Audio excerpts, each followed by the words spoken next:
प्रभात बच्चों, आज हम हमारी 8वीं कक्षा की हिंदी की पहली कविता हे मातृभूमि पढ़ेंगे, जिसके रचयिता क्रांतिकारी और स्वतंत्रता सेनानी कवि राम प्रसाद बिस्मिल जी हैं। जिस व्यक्ति का जन्म जहाँ होता है उसे वह भूमि बहुत ही प्यारी होती है। वह उस भूमि में बड़ा होता है। वह उसकी माँ के समान ही होती है। जिस प्रकार हर एक व्यक्ति के लिए उसकी माँ बहुत ही महत्वपूर्ण होती है, उसे अपनी माँ से प्रेम होता है, ठीक उसी प्रकार मातृभूमि अर्थात हमारा देश, उससे भी हमें उसी प्रकार का प्रेम होता है। अभी हम कवि के बारे में परिचय लेंगे। कवि बिस्मिल जी का जन्म सन 1897 में उत्तर प्रदेश के शाहजहांपुर में हुआ था। भारतीय स्वतंत्रता आंदोलन की क्रांतिकारी धारा के ये महान सेनानी थे। बिस्मिल जी उच्च कोटि के कवि, अनुवादक, शायर एवं बहुभाषाविद और साहित्यकार भी थे। अनुवादक का अर्थ है भाषांतर करने वाला, जिसे अंग्रेजी में ट्रांसलेटर भी कहा जाता है। और बहुभाषाविद का अर्थ है जिस व्यक्ति को अनेक भाषाओं का ज्ञान हो, ऐसा व्यक्ति। इन्होंने काकोरी कांड को अंजाम देकर अंग्रेज़ी शासन को हिला दिया था।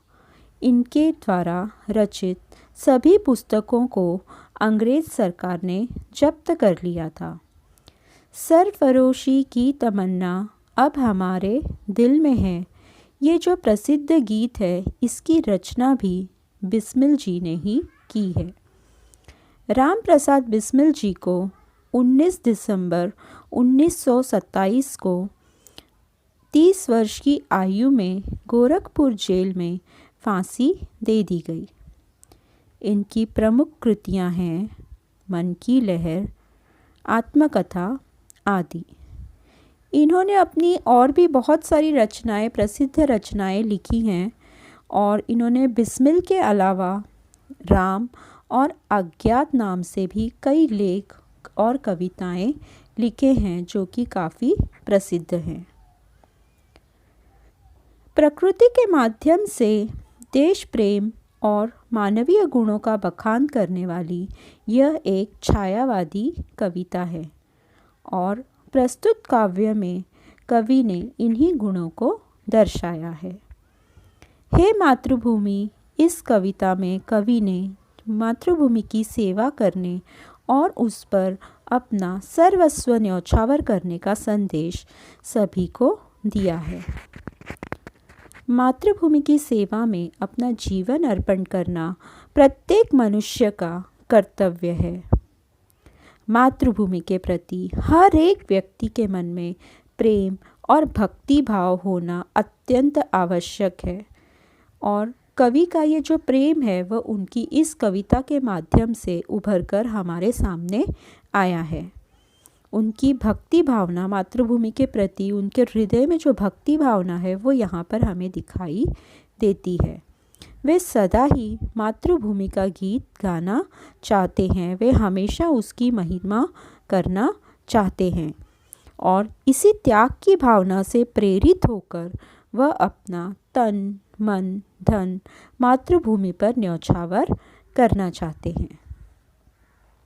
तो बच्चों, आओ अब हम कविता पढ़ेंगे।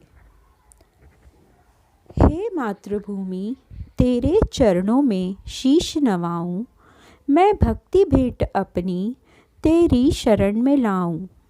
माथे पे तू हो चंदन, छाती पे तू हो माला, जिह्वा पे गीत तू हो मेरा, तेरे ही नाम गाऊं। जिससे सपूत उपजे श्री राम कृष्ण जैसे, उस धूल को मैं तेरी निज शीश पे चढ़ाऊं। माई समुद्र जिसकी पदरज को नित्य धोकर, करता प्रणाम तुझको मैं वे चरण दबाऊं। सेवा में तेरी माता मैं भेदभाव तजकर, वह पुण्य नाम तेरा प्रतिदिन सुनाऊं। तेरे ही काम आऊं, तेरे ही मंत्र गाऊं, मन और देह तुम पर बलिदान मैं जाऊं।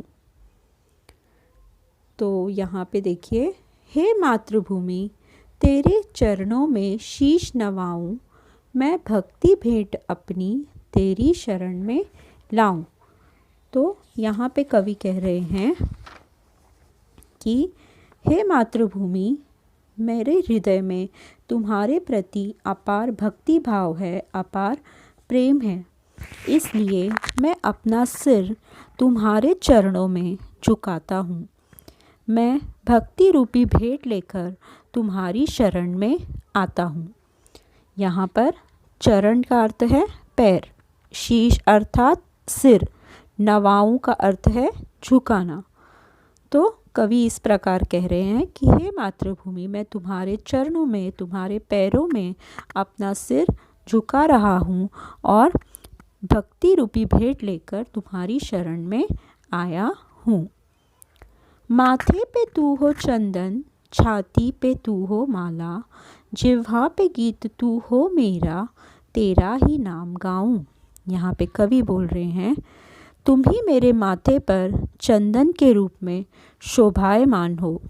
तुम चंदन की तरह मेरे माथे की शोभा बढ़ा रही हो।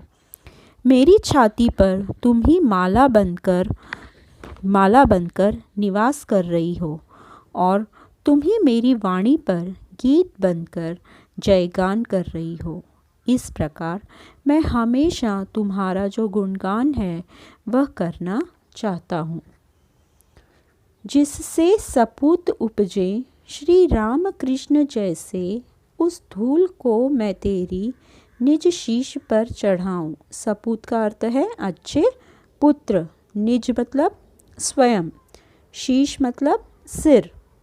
तो यहाँ पे कवि कह रहे हैं कि हे मातृभूमि, तुम्हारी गोद में राम और कृष्ण जैसे सपूतों ने जन्म लिया और वे तुम्हारी इसी मिट्टी में, इसी रज में खेले और बड़े हुए हैं।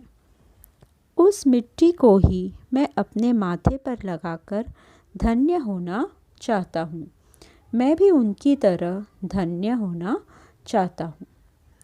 माई समुद्र जिसकी पदरज को नित्य धोकर, करता प्रणाम तुझको मैं वे चरण दबाऊं। माई अर्थात माता, समुद्र का अर्थ है सागर, पद का अर्थ है चरण, रज का मतलब है धूल, नित्य का अर्थ है हमेशा। तो यहाँ पे कवि कह रहे हैं कि हे माता, हे मातृभूमि, तुम्हारे चरणों की धूल को हमेशा नित्य समुद्र धोते हैं और मैं तुम्हारे सामने नतमस्तक होकर प्रणाम करता हूँ। मैं तुम्हारे चरणों को स्पर्श करके उसकी वंदना करना चाहता हूँ। सेवा में तेरी माता मैं भेदभाव तजकर, वह पुण्य नाम तेरा प्रतिदिन सुनाऊं। तजकर का अर्थ है त्याग कर, पुण्य मीन्स पवित्र, प्रतिदिन का अर्थ है हमेशा। यहाँ पे कवि बिस्मिल जी बोल रहे हैं कि हे मातृभूमि, मैं तुम्हारी एक निष्ठा से सेवा करना चाहता हूँ। मैं अपने दिल से, हृदय से भेदभाव त्याग कर और सभी को तुम्हारे पुण्य नाम का जयगान सुनाना चाहता हूँ और स्वयं भी तुम्हारा जयगान सुनना चाहता हूँ। तेरे ही काम आऊं, तेरा ही मंत्र गाऊं, मन और देह तुम पर बलिदान मैं जाऊं।